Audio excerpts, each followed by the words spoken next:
If you want to conquer the world, you better look like the world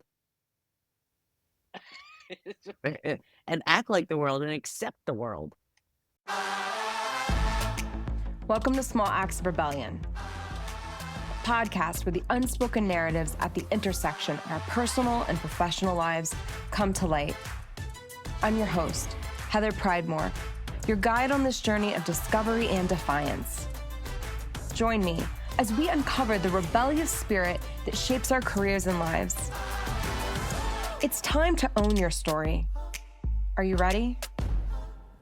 Today's guest is Sandy Zannino. With 25 years in the automotive industry, Sandy is passionate about protecting profits through compliance, programs, training, and people processes. She opened IAHR in 2017 and in 2019 received Tampa HR's award for HR Consultant of the Year. Sandy is a process-based problem solver who believes deeply in offering exemplary customer service to her clients, earning their loyalty and trust. Sandy holds SPHR and SHRM SCP certifications, as well as ADCO's Dealership Compliance Officer certification. Sandy is deeply passionate about diversity, equity, and inclusion, and is a certified diversity, equity, and inclusion practitioner through the People Companies Inclusion Institute. It isn't all work for Sandy. She is the proud mother of a beautiful daughter, Ariana, who is the light of her life. Sandy is also an avid salsa dancer. In her spare time, you can find her on the dance floor. Welcome to the show, Sandy. If you want to conquer the world, you better look like the world and act like the world and accept the world. I'm so happy to be here. Thank you. I'm so excited to have you here, Sandy. There is a conversation that I have been wanting to have on this podcast for a long time. And when you and I first met, and I don't know if you remember this, but we were introduced through networking. I worked with someone who knew you well. And when I, as an executive, started getting involved more in the employee resource groups and the DEI initiatives at our organization, they said, hey, you've got to talk to Sandy. And this was around the time you broke your foot. So when I met you for the first time, you were on your little scooter at a big conference. It was at NADA. Yes. I think we first met at NADA, right? Yes, in person. Yeah. We had a Zoom call just before that. And that was the first time I met you in person. Oh, yeah. I totally remember that. And we talked forever. Yeah, it was like we knew each we other could have forever. gone on and on. Yeah. I love that, those kinds of connections. They don't happen all the time like that when you just connect and kind of jive with somebody. It's right? finding people on your frequency, but I think that's also why I was so persistent about making sure I got you on the show, because I know how busy you are, Sandy, but I was like, Sandy's on that wavelength. And when I think about small acts of rebellion and when I think about the intersection of the personal and the professional, you were a name that just kept popping in my head. Oh, well, thank you. That's really a compliment. And I love the name of your show. Like I was saying, it just kind of reminds me of my entire life has been a small act of rebellion. I didn't do anything. I can't think of anything that I've done that's been the traditional way to do things, right? Yeah. I didn't graduate from high school, go to college, and get married and have a job and have a white picket fence. It's not what I did. Well, I am looking forward to hearing more about that. And so I think we'll just jump right in if it's okay with you, Sandy. Yeah, absolutely. Awesome. So I really wanted to start with your career journey. And not only are you an HR professional, but you're an HR professional in the automotive industry. And so I really just wanted to know what led you to pursue that career in the first place. Well, I imagine that it's this thing that's called synchronicity, right? That I was just kind of led. Things happened. I fell, like a lot of people that I talked to, I fell into automotive. I was working for all places for a commercial real estate appraiser. I knew this woman, right? And it was fun, but she was crazy. And I was praying. I was literally praying, like, okay, God, bring me something. And the office behind ours, Mark Wild and Dean Palmer of Wild Automotive Group, which has now sold all their stores over the summer, had just opened their corporate office. And you know me, right? I'm talking to people. I know, I say hi and, so Dean started talking to me, and the next thing you know, because they needed somebody in the office. And that's how I didn't know what I was getting into. I'm like, "Yeah, sure, I'll take a new job." I was like 28 years old, and like I said, I did not have a traditional life. So I hadn't really started a career. I had worked in restaurants, retail, all service, for those years, and so I fell into automotive. I was that employee always who, I don't know, I always had an interest in HR, but didn't really realize it. Like, I always read the fine print. That's just who I am. So, you know that form, some people know it, some people don't know it. There's a form that every employee must fill out, right? It's called the I-9. A lot of employers are like, they tell their new hires, "Give me your Social Security card and your driver's license," right? Because it's for ID and your ability to work in the United States. I was always that employee that was like, "No, I read it. You can take my passport." So, just really naturally working at Wild, this was in 1998.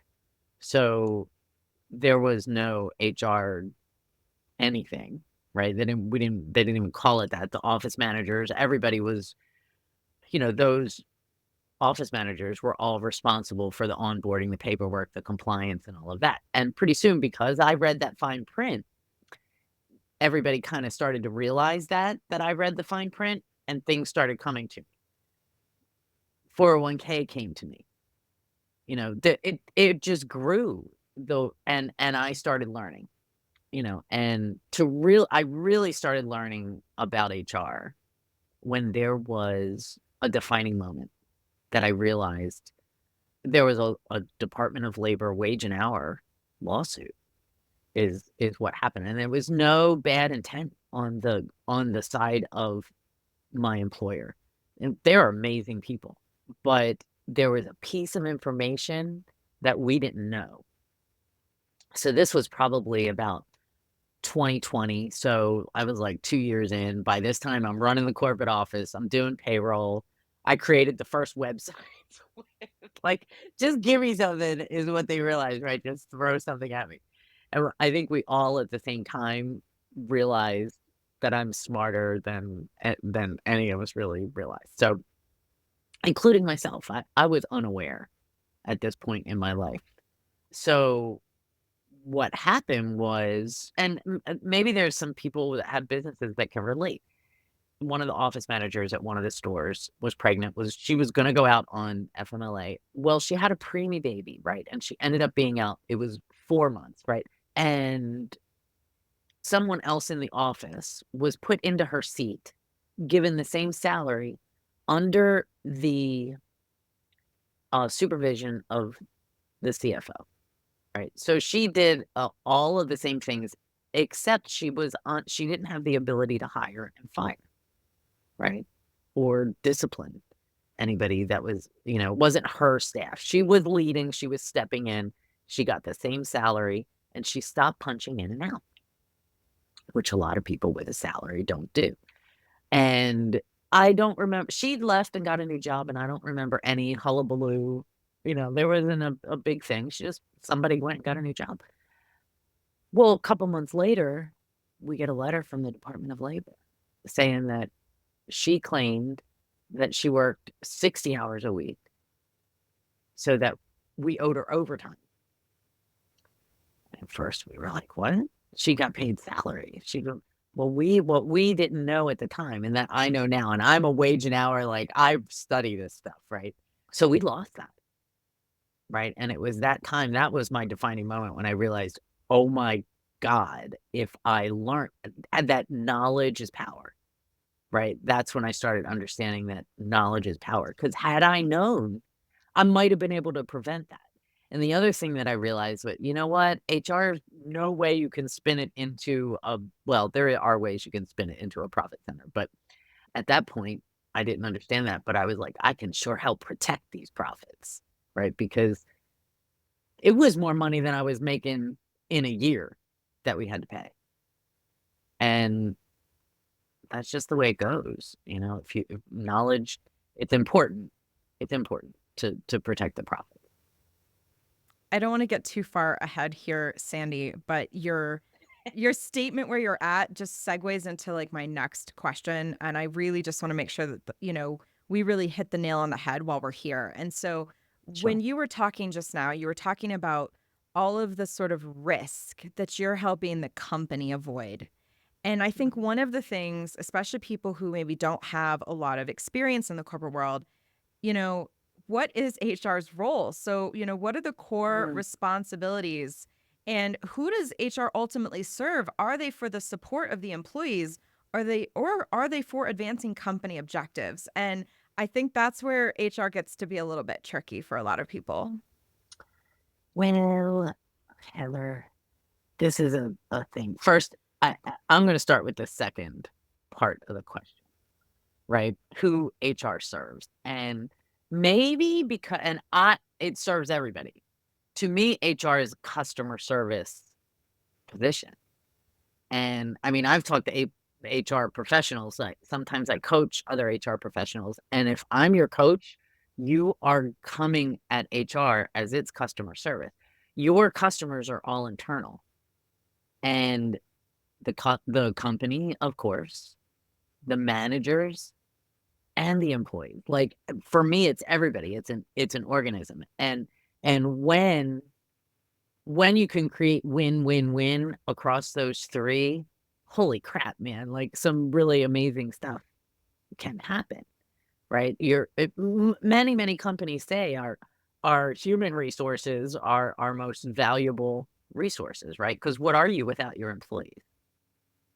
What is an organization without their employees, right? So I think that's who HR should be serving, everybody. And I think HR has given, I will acknowledge, I'm one of the first people to acknowledge that HR has I don't know, maybe an identity crisis. Like you hear all the time, it's the people, I don't know, we come up with all these different names, right? People process, director of people, director of, culture and blah, whatever we make up, something else other than HR because HR has a bad name.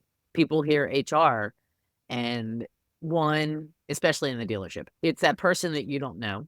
You only see them when somebody's losing their job, right? This is the second thing. If I'm your coach, you are making what I call rounds, right? If you're in the dealership environment, you're going to come up with a schedule where you're going to go to every single store, right? Because, or if it's a big enough organizations, I mean, they're all getting pretty big these days, is that your regionals they need to be a known face. And they also need to get to know the people because there's something there's something that I discovered in doing this work, right? And getting to know employees, getting to know managers, especially, right? And especially on the rounds. My rounds with managers ended up being learning relationship building efforts, right? Because managers would then ask me questions.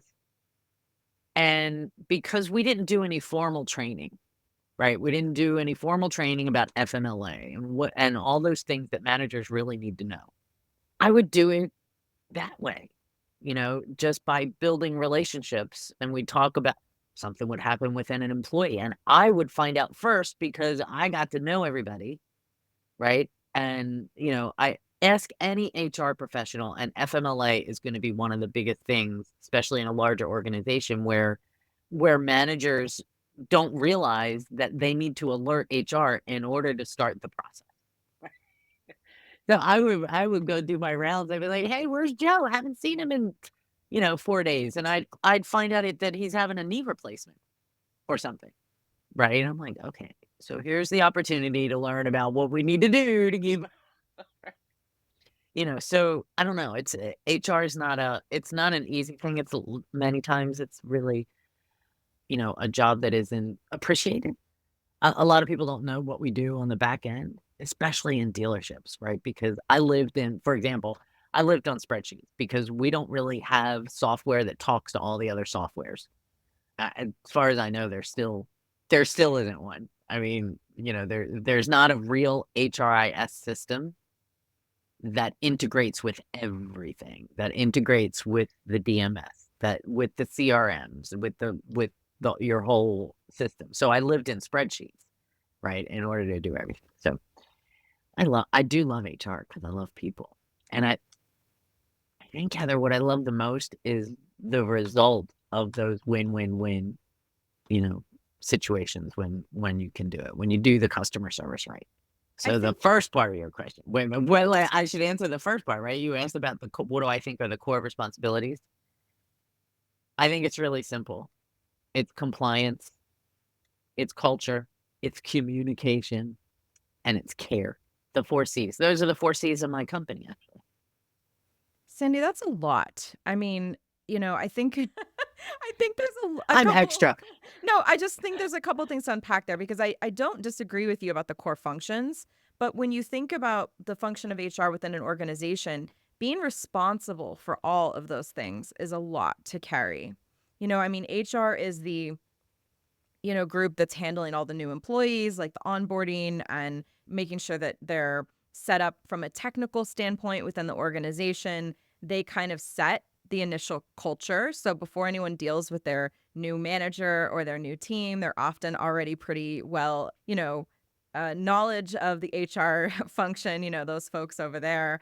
And then as we've seen over the last couple of years, especially, the HR team has often been in charge of things like holidays and cultural events and these different things in organizations. Yeah, And and that's the one thing that I don't think HR is. and they take over all that communication, right? Like Well, communication is one thing. Party planning is another. I'm not a party planner. I'm not the cruise director, and I'm not the party planner. but the HR role in some spaces has started to, let's say, slip in scope. So the scope has exceeded what has typically been considered HR. Sure, yeah, and I think it all depends on your organization, right? How large is the organization? What does the executive staff, what do the owners really think that HR is? HR in as a profession has really been pushing to be a strategic partner because your initiatives, the stuff that you do, should be aligning with what the organizational goals are, right? So you can't just pull something that sounds fun, right, and sounds like it's culture building, and it might be, but it's got to make sense for the company itself and where the company wants to go. I'm really a generalist. I know about a lot of different aspects of HR, but it's also why there's, benefit specialists, right? Because benefits, you could spend forever learning about the compliance there, the ACA compliance, which is Obamacare, the different types of plans, plan design, right? HR, if you have a knowledgeable HR, you can really help. Here's where HR can kind of become a profit center by cutting expenses, right? You can do plan design with your broker and create a healthcare plan that works for your employees and also saves you money on premiums, right? So things like that. HR it touches every aspect of a business, right? And I don't know, it's a lot to it. There is a lot to it. But it all depends on the size of your organization and where you wanna go, what you wanna do. One of the things I've seen a lot, especially on the socials, is a lot of fear around HR. So for Yeah. employees or everyday people, right? The people who HR often serves, there's a fear of if I go to HR, then they're going to tell my boss or, do something and that's going to put me at risk. And while I can attest that there's some validity to those concerns, at Oh, the there's same truth to that. right. Yeah. I won't deny that. I won't deny it. But at the same time, when you and I were talking earlier, and we're going to talk a little bit more about when you start touching on things like, diversity, equity, and inclusion, that's also where you really need to be able to trust your HR function, the people that work in that department. So, I guess like if you were speaking to the everyday person, Sandy, like what would you tell them about HR? Because I just see so much fear on the socials. Well, you're absolutely right. you hit on a word, trust, and there is a deep lack of trust. I mean, if we Googled, the percentage of employees, that I wanna say 67% don't trust, like, there was a monster survey. I mean, like, all the surveys that get done, and basically HR is not trusted, and oftentimes with good reason, right? Because there's not a lot of HR professionals that think the way that I do, and there does have to be some trust. I remember a client was a project client, right? So not long term, I did not coach this person, but we were talking about this, and she didn't see HR as customer service at all, right? She didn't see it that way. But for me, it's really, really important because you have to build trust with ownership, right? And ownership has to understand that when you come to them with something, right? An employee has come to you. You take that information, you go to your ownership. Your ownership must trust that you are looking for the best thing for everybody, right? And that best thing may be acknowledging wrongdoing because that can mitigate. Lawsuits happen not just when managers don't know, but when HR doesn't respond correctly and when HR doesn't investigate in the correct manner, doesn't really get down to what happened. And if there is bad behavior, illegal bad behavior, it isn't addressed correctly, right? I could find you lawsuits where HR just kind of didn't do anything, and then it ended up costing the company money. You use the word trust, Heather, and that word is super, super important. Everybody's got to trust you. You have to be trustworthy, right? You got to be trustworthy, and you have to understand yourself first. It's funny sometimes because when I think back to my time with Wild, right, which was just about 20 years, they hated it sometimes when I was coming, right? Because they knew that I was gonna lots of times, HR is the bringer of news lots of times that you don't wanna hear. But they also knew that, and they used to say it to me, like, "This is on our nerves, but we like you, Sandy, in this position because we know that you're gonna be fair to everybody, that you're gonna try and look at things in an objective way and always get more to the story." That's one thing I learned because when I first started, it's so funny that I haven't really thought about that journey and how I had to build credibility. So HR's got to build credibility, right? And part of the way I built credibility was one of the things I did is that I found Fisher Phillips. They're my I'm not doing a commercial for them, but they are my favorite retail automotive legal firm for labor law. And so set up a retainer agreement where we had them on the horn. So it was funny because what would happen as I started learning, remember all this time I'm going to school and I'm getting certified and I'm learning, learning, learning, learning. So something would happen, there would be an issue that would be an HR, say an employee relations issue, something like that. And I would do my thing and I would sit down with the GM and I would say, "This is my recommendation. This is what I think we should do." And they would always say, especially me, they would say, "Let's call David." David was our attorney on retainer. So, and 99.9% of the time, David would tell them exactly what I just said. So it was a fun way to build credibility, right? And that's really important.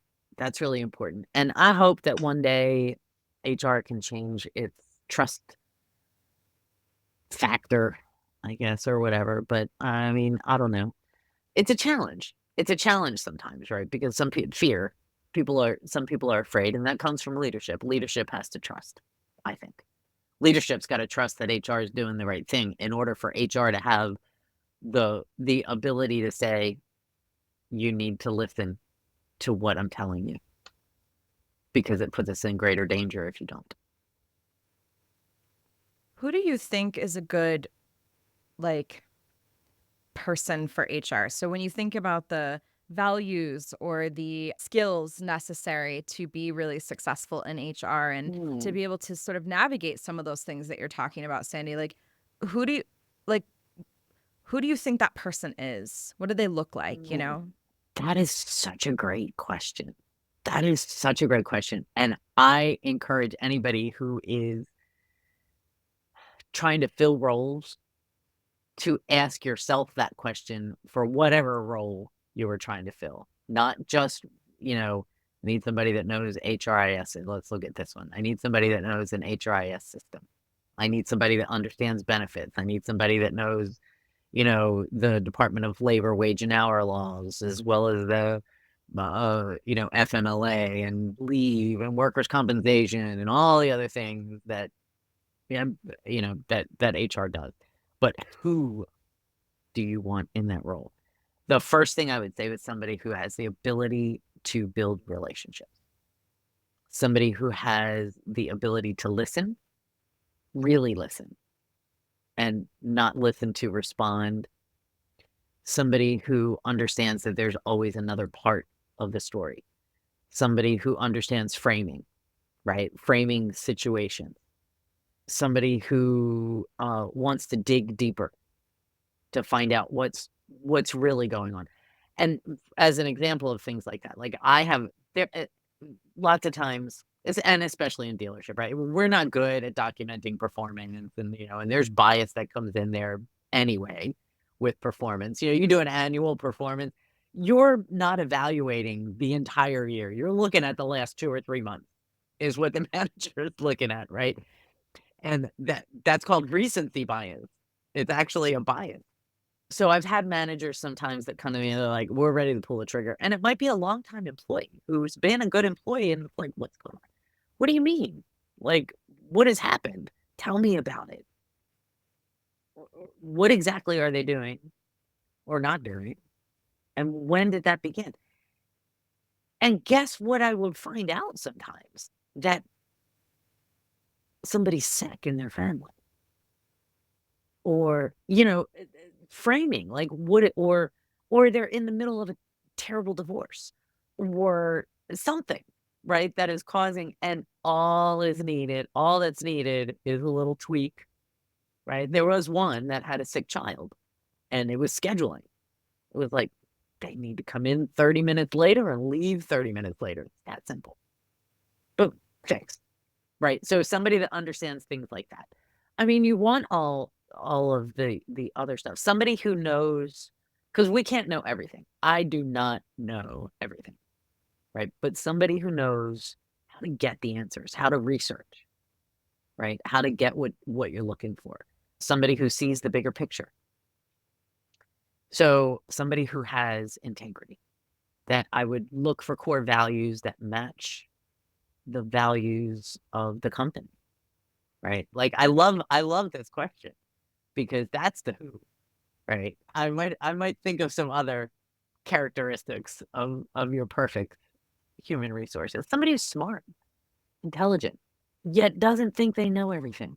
Look for that. Look for somebody that says, "I don't know. I don't know, but I'm gonna find out." I think it's interesting when you were talking, Sandy, when you were talking about those moments, with employees. So you were referencing like someone who had a sick child and maybe someone who's going through a divorce. And I think that I just wanted to pull at that just a little bit because that is the intersection of the personal and the professional. And as much as we would like to keep our work and our personal lives separate at times, that can be very difficult. And it's really hard, I think, to leave yourself at the front door when, especially when you're dealing with health issues or, Yeah. family issues or any of those things. And so I just wanted to pull at that a little bit. But one of the other things I think, and I'm getting a little off of our topic here, Sandy, I promise we'll come back to sort of the It's core, okay. the core function. But It's all gonna make sense. Synchronicity. You'll ask me questions, we'll talk about whatever we're supposed to talk about. Heather, this is how I see it. right. So one of the other things I think about though when at that intersection is, who we are. And when I think of you, Sandy, I think of someone who has a pretty distinct personal/professional brand, right? I see you at conferences. You always have sort of a, fashionably forward like blazer on. You have a very distinct sort of identity. Like, when people see you, like I I'm having a hard time hitting it on the head, but like you have a very strong personal/professional brand. And I think that that's something that's really hard to sort of check at the door when you're in, let's say, a corporate job. But I also think that there's something really important there that's probably going to lead us into a little bit of diversity, equity, inclusion conversation. But It might. my initial question, Sandy, is about your personal professional brand. Like, where did that come from? How did it get started? And how do you feel so confident in it? Because you consistently show up. I mean, I could spot you across the room. I always know when you're in the room, Sandy, because you just have a very distinct style and presence. And, I just know. And I think other people feel the same way. Thank you. I mean, for me, that's a huge compliment. I was not always so comfortable in my own skin. I think that some of it comes with age, right? And wisdom, and not giving a crap anymore about what people think, right?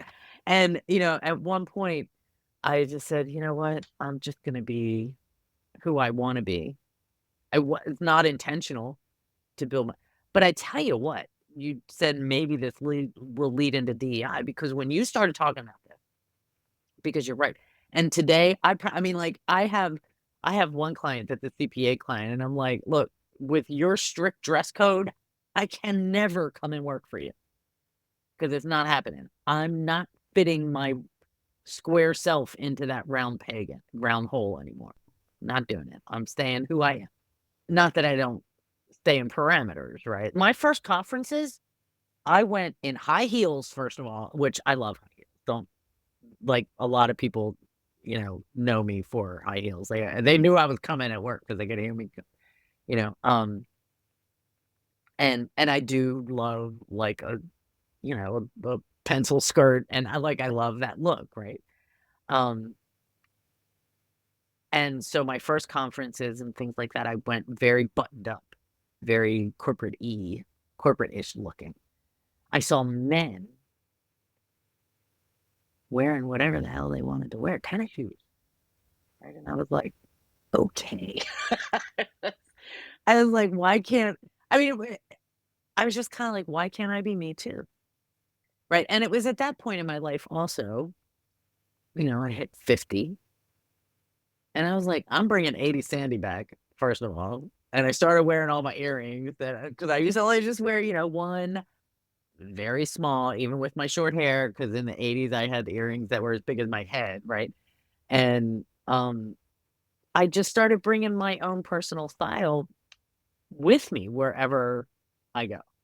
And my getup with the graphic jackets, partially, like, I love them. Like, I got one, and I was like, "Oh, I gotta get another one." And it just has kinda become my conference garb because 1, it's comfortable. Leggings, a jacket, and I'm good, right? And these shoes that, I don't know, they're my sparkly, fun shoes that I can dance in.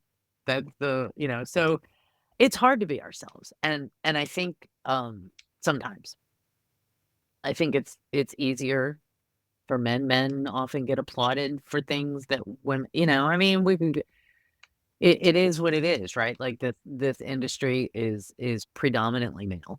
I mean, we know it. We've been talking about it forever.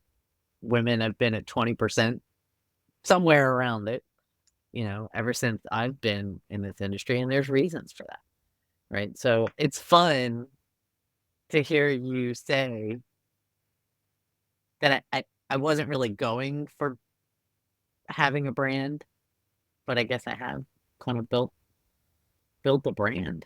Plus, I'm nice, That's true. like, That's it very helps true. when like, don't be a bitch, basically.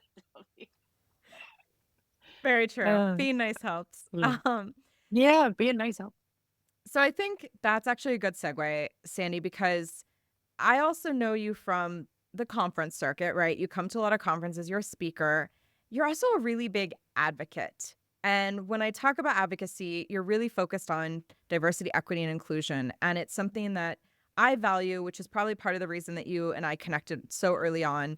And so I'm really curious about the personal values or experiences that you have had that have ultimately shaped your approach and your advocacy for diversity, equity, and inclusion, especially in an industry that can sometimes be accused of being a little bit slow to change. That's an understatement of the year, slow to change. It reminds me of, I mean, I used to say all the time, the automotive retail automotive is 20 years behind the rest of the world in HR, just in HR, right? We and change can be, it's the only constant that's in this world. Um, but it doesn't have, you don't have to suffer with it. And we are slow to change, right? And I hope, oh, that again is another journey. Right? I have always, all my life been, I think it's just part of who I am, right? Like when I think back to even high school, cliques are in high school, right? Just ends up being a I enjoyed. I didn't want to be like in a clique, right? And it's just part of who I am. So I've always the underdog to the has always been something that I've been aware of, I guess, right? Um, and then when I went back in 2010, when I went back to college, right? Remember? I don't know if you remember, and gosh, I can't think of her name. I'm having a blank on her name. She's amazing. She's a teacher, and she came up with what is like the blue eye, green eye. Have you ever heard of that experiment? It's like an experiment. You can recreate it. Well, my class, in the first class that I was in, we did this. I had brown eyes. Oh, blue eye, brown eye, right? So I was part of the majority, right? And I was like, I'm on the wrong side. I was like, with the team that I was on, I did not want to be on that team, right? I wanted to be on the team that was being treated badly simply because of the color of their eyes, right? Because injustice to me, I've always been a justice seeker, I guess. And injustice has, to me, it's got no place anywhere. Certainly not in my life, right? And I I don't know how I bring that, like, that kind of, I think just who I am has kind of brought me to where I am in my learning journey, right? You mentioned that I'm an avid salsa dancer. Like, I love to dance. And that's the other part of my brand, probably. Sometimes I'm like, I do HR too. Like, people talk to me about brand. Like, I do culture, I do training, I do leadership, I do a bunch of things. You know, being a part of the Latino community has been very important to my life, right? My daughter is a 21. She's 21 now. 21-year-old Latina, right? And so having a just world for her means is important to me. I could easily just not pay attention to it and live my life probably a lot easier. I'd probably be making a lot more money if I focused less on diversity, equity, and inclusion, but it's not who I am. Well, you even up the ante in a way, Sandy, because not only is this a topic that you talk about, but you are like a founder or part of a group that helps, spread this even more. And so, I mean, like you really are advocating. You're really taking action. You're taking your values and you're sort of putting your money where your mouth is. Yeah, I guess I am. I mean, I guess I am. I'm just doing what is in front of me. And I had this idea. Again, it evolved, right? Like, through Cadia. I don't know if anybody knows Cadia. They've got some great trainings. They do a lot of amazing things in the DEI world. Cheryl Thompson has been around for years, long before. And like I said, like, DEI has been around for a very, very, very long time, right? Like, you think back to like the late 70s, early 80s. like something crazy, like 67% of big organizations had a thriving DEI department. It's nothing new. You know, recognizing inequities, underrepresentation, especially from your customer base. And I think that it has become so much more important in our world today because the demographics of our country are changing, right? Gen Z was the first generation that is not more than 50% white.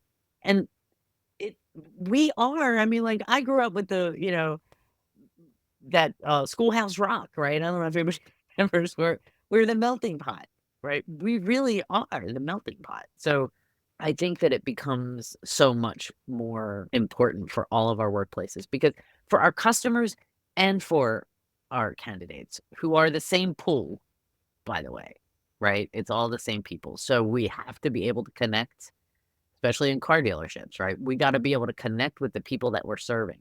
And there is truth to you have to see it to believe you can be it or want to buy it.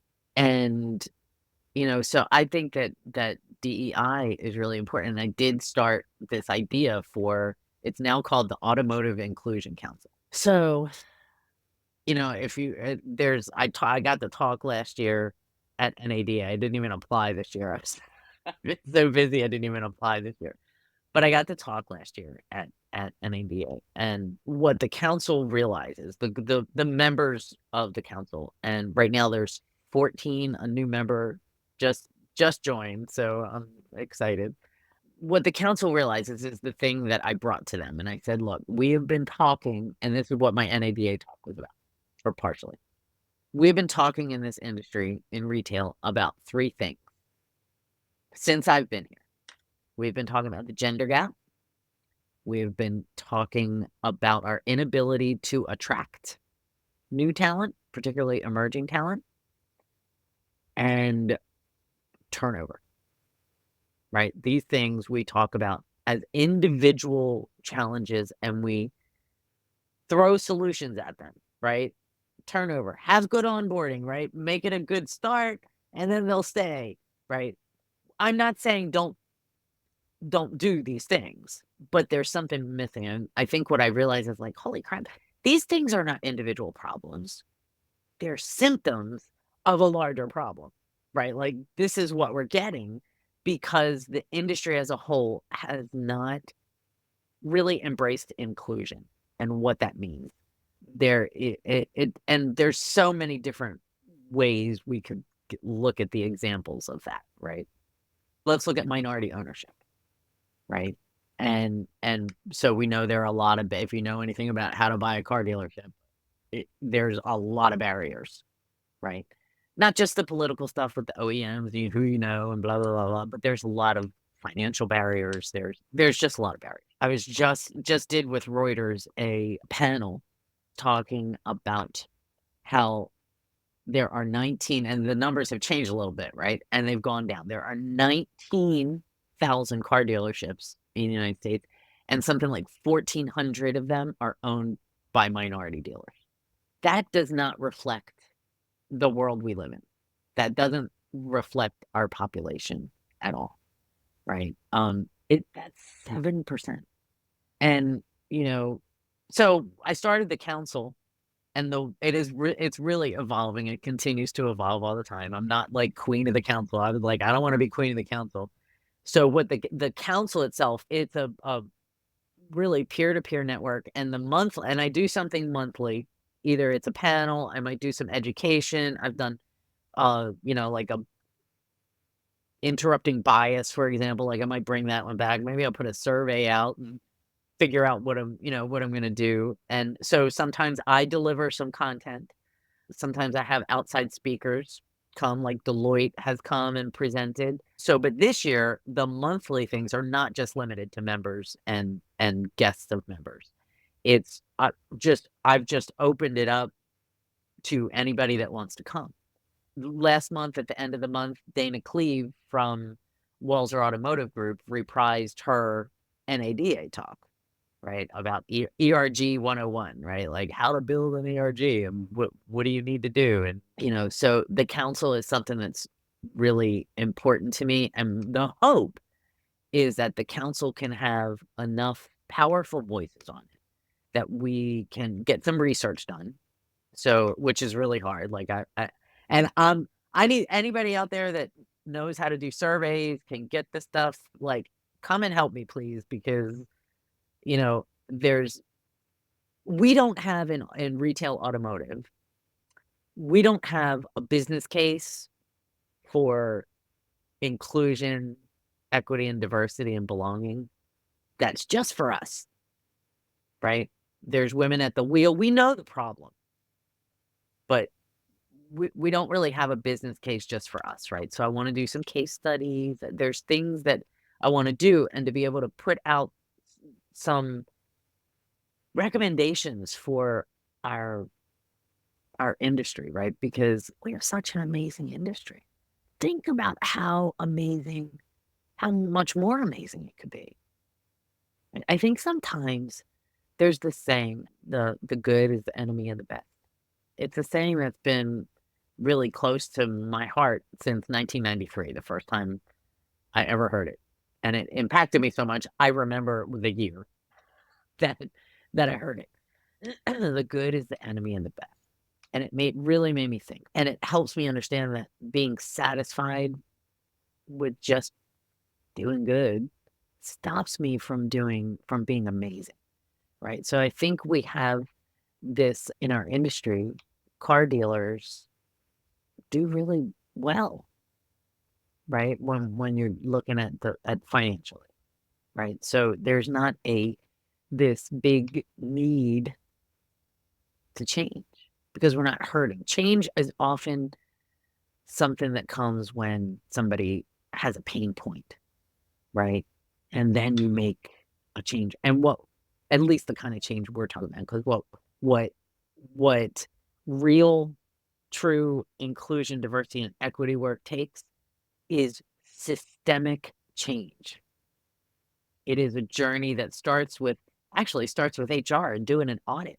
Because if an organization doesn't care enough to have its compliance correct, right? And then you look at your policies and pay attention to who, and we start measuring. And you start at the numbers. It's a journey, right? You figure out your why. You get together with executives and you figure out what's the point and how's it attached.